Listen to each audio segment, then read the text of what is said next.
You're gonna have to just put a black box like that over the video.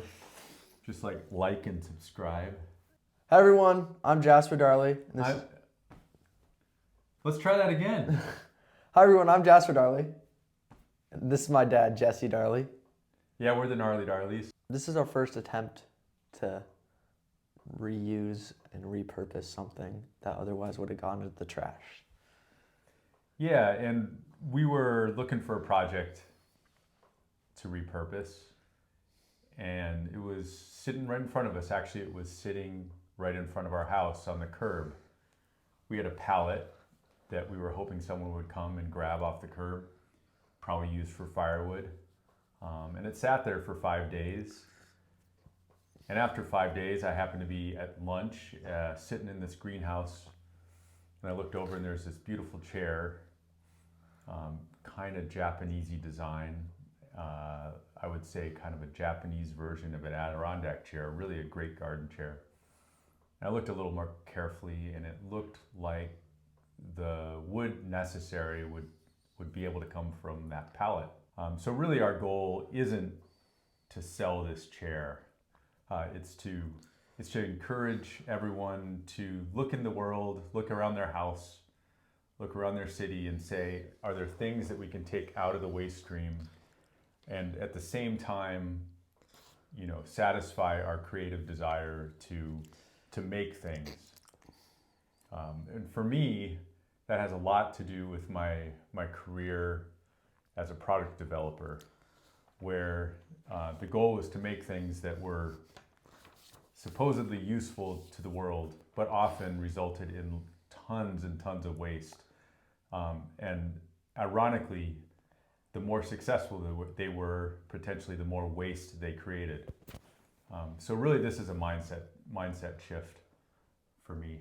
Off the rip, we were hoping to make the chair out of one pallet because we had only one pallet, and we thought it would be the best idea if you could turn one pallet into one chair.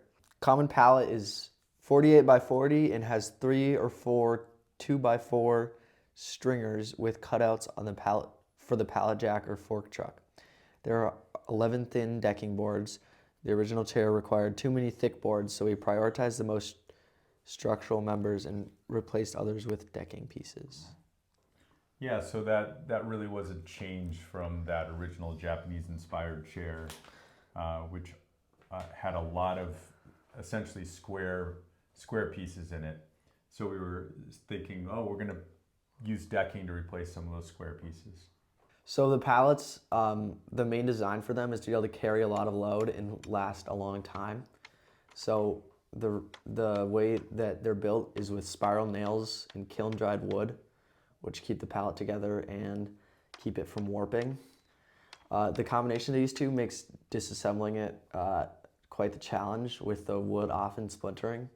And when disassembling, we quickly realized that one pallet was not going to yield enough wood with all the splintering that would happen when you're taking it apart.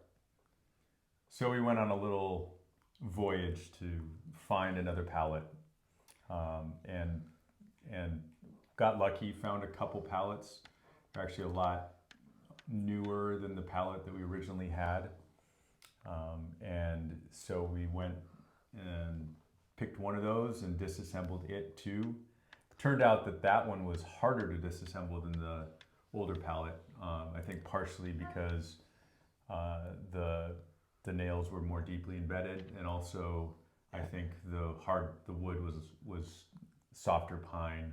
The original one had some either more weathered pine or harder wood for the decking. Yeah. In product design, when you get stuck, you have to re-examine your constraints and see if you can loosen one or eliminate one.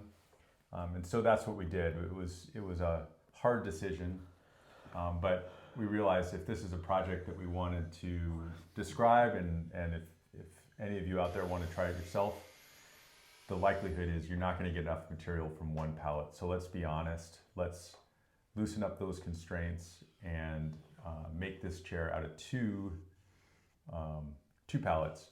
And really what we did was use the stringers. Still don't know what a stringer is. Stringer is the 2x4. It's the one that sits vertically, Not the square. not the Then why you don't just call it a 2x4? stringers are the 2x4s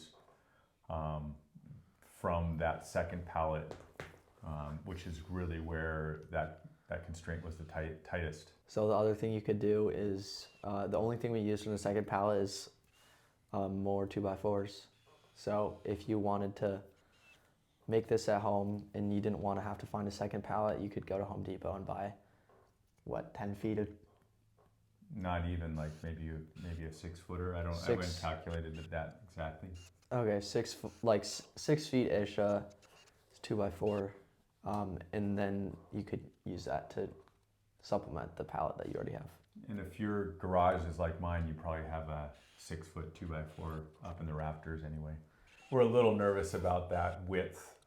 We pulled the arms of the chair a little wider so that you could fit your butt into the chair without hitting those arms and not feel too tight.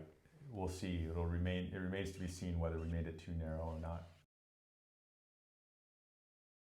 Here's our final chair. So we're testing it. What do you think? Super comfy. Incredible that this was made from just a pallet and a little bit more. Feels like a real chair. Although it looks a little bit janky, it's definitely doesn't feel like it was hacked together or anything like that. What do you think is a little bit janky about it? Just the wood that we used. The design looks good. The wood that we used obviously came from pallet. It's got some paint on it,